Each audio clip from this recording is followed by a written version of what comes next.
السلام علیکم ورحمۃ اللہ وبرکاتہ۔ کلام بلاغت نظام میں اعلان پروردگار ہے، کل نفس ذائقۃ الموت، ہر نفس کو موت کا ذائقہ چکھنا ہے۔ ہر سفر میں انسان کو مختلف منزلیں طے کرنا اور کئی دشوار گزار راستوں سے گزرنا پڑتا ہے۔ اگر وہ سفر سے پہلے ان راستوں کی دشواریوں کے حوالے سے تیاری کرے تو اس کا سفر آسان اور آرام دہ ہو جاتا ہے۔ مختلف لوگ مختلف سفر کرتے ہیں، مگر ایک سفر ایسا ہے جو کہ ہر انسان کو کرنا ہے، اور وہ ہے سفر آخرت۔ اس کی تیاری کے لیے ہم کیا کر سکتے ہیں؟ ہم ایک سلسلے کا آغاز بعنوان آخرت کی تیاری کر رہے ہیں، جس میں ہم اس سفر کی مختلف منزلوں اور ان کی سختیاں دور کرنے والے اعمال بیان کریں گے۔ آج کی گفتگو کا موضوع سکرات موت ہے۔ سورہ قاف کی آیت نمبر 19 میں پروردگار عالم اعلان کر رہا ہے، اور موت کی بے ہوشی حق کے ساتھ آ گئی ہے، یہ وہی تو ہے جس سے تم کنارہ کیا کرتے تھے۔ یہ مرحلہ بہت دشوار ہے، لہذا انسان کو چاہیے کہ اس کی تیاری کی طرف متوجہ ہو۔ لہذا ہم ائمہ معصومین علیہم السلام کے بیان کردہ ان چند اعمال کا تذکرہ کریں گے جن کو اگر انسان اپنی زندگی میں انجام دے تو سکرات موت میں آسانی ہوتی ہے۔ منازل آخرہ نامی کتاب کے حوالے سے ان اعمال کی تفصیل کچھ یوں ہے۔ امام جعفر صادق علیہ السلام سے روایت ہے کہ آپ نے فرمایا، جو شخص چاہے کہ اللہ اسے سکرات موت سے بچائے، اسے چاہیے کہ وہ رشتہ داروں سے صلہ رحمی کرے اور والدین سے نیکی کرے۔ چھٹے امام سے روایت ہے کہ سردیوں اور گرمیوں میں اپنے مومن بھائی کو لباس پہنانے والے کا اللہ تعالی پر یہ حق ہے کہ وہ اسے لباس جنت عطا کرے اور موت کی سختی آسان فرمائے اور تنگی قبر کو فراغی اور کشادگی میں تبدیل کرے۔ پیغمبر اسلام سے منقول ہے کہ جو شخص اپنے مومن بھائی کو شیرینی کھلائے گا، خلاق عالم اس سے موت کی سختی کو دور فرمائے گا۔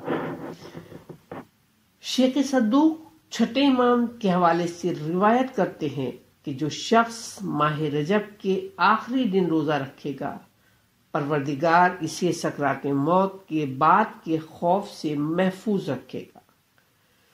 24 رجب کو روزہ رکھنا موجب ثواب عظیم ہے۔ ان میں سے ایک یہ ہے کہ اس شخص کے پاس ملک الموت خوبصورت اور پاکیزہ لباس میں ملبوس جوان کی شکل میں شراب طہورہ کا جام ہاتھ میں لیے روح قبض کرنے کے لیے آئے گا، اور وہ شراب جنت سے لبریز جام سکرات کے وقت اس مرنے والے کو پینے کے لیے دے گا تاکہ سکرات موت اس پر آسان ہو۔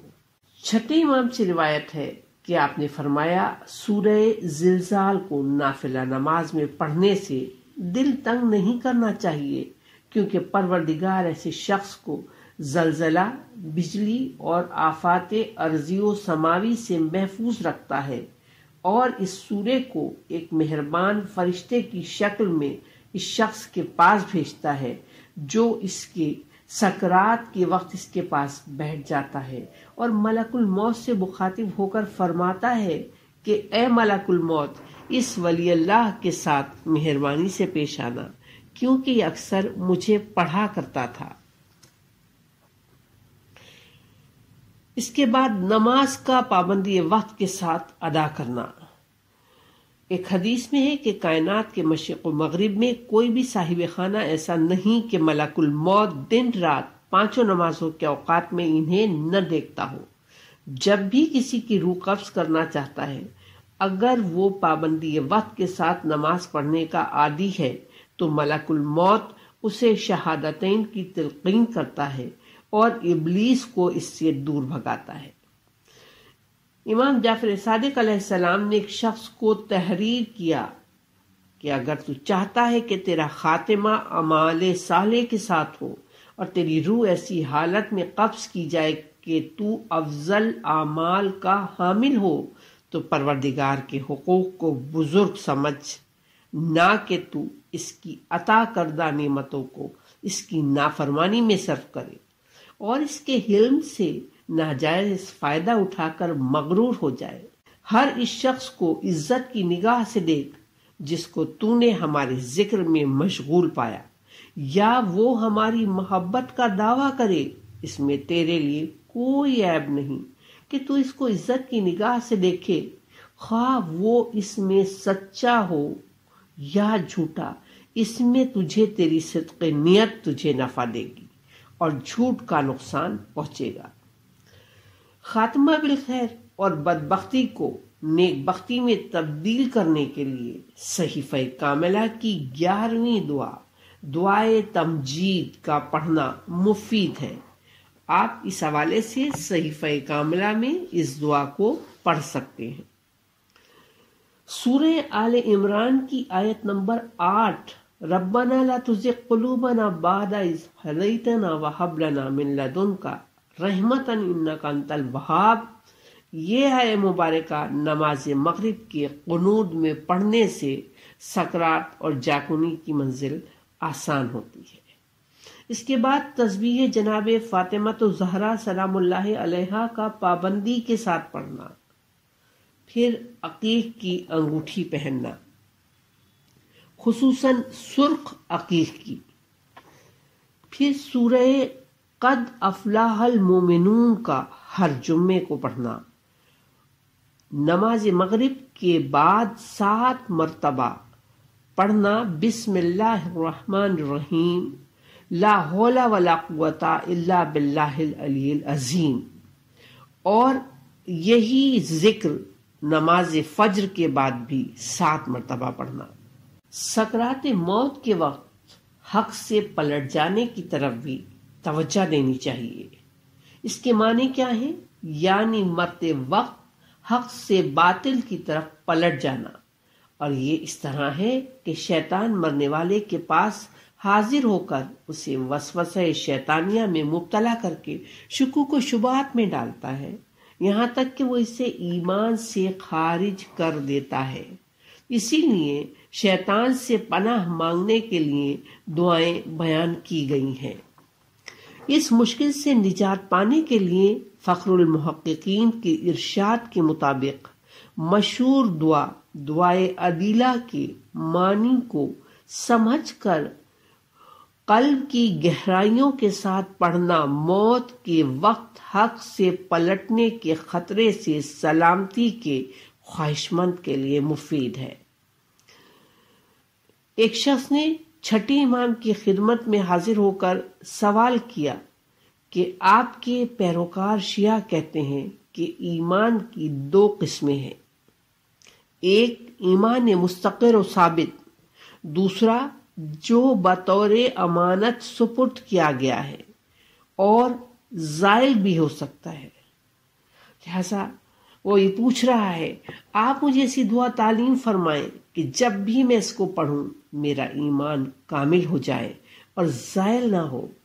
تب چھٹے امام نے اس کو جو دعا بتائی، فرمایا کہ یہ جو دعا بتاتا ہوں، امام کا مفہوم ہے کہ جو دعا بتا رہا ہوں اس دعا کو ہر واجب نماز کے بعد پڑھا کرو۔ یہ کون سی دعا ہے؟ یہ دعائے عدیلہ ہے۔ یہ دعا رضیت باللہ ربا، یہ دعا آپ کو ہمارے ڈسکرپشن باکس میں بھی ملے گی، یہاں سے بھی آپ فائدہ حاصل کر سکتے ہیں۔ اس کے علاوہ جتنی بھی کتابیں چھوٹی بڑی نماز کی تعقیبات کے حوالے سے ہیں، یہ دعا ان سے بھی آپ کو مل سکتی ہے۔ بہت آسان ہے اور ہمیں کوشش کرنی چاہیے کہ اس دعا کو ہم ازبر یعنی زبانی یاد کر لیں۔ آخر میں ہم پروردگار عالم سے دعا گو ہیں کہ پروردگار ہمیں مسلسل متوجہ رکھ سفر آخرت کی تیاری کے حوالے سے۔ اس وقت ہم نے یہاں کچھ اعمال بیان کیے ہیں جو موت اور سکرات کی تکلیف کو آسان بنانے کے لیے ہے. اس حوالے سے کچھ نمازیں بھی بیان کی گئی ہیں جو ہم اپنے آئندہ آنے والے کلپ میں آپ کے ساتھ شیئر کریں گے. آخر میں ہم دعا گو ہیں، پروردگار ہر مومن کے لیے، ہر مسلمان کے لیے موت اور سکرات کی منزل کو آسان فرما. اس وقت صاحب ایمان اٹھا، پروردگار اپنی آخری حجت امام زمانہ کے ظہور میں تعجیل فرما. ربنا تقبل منا انک انت السمیع العلیم.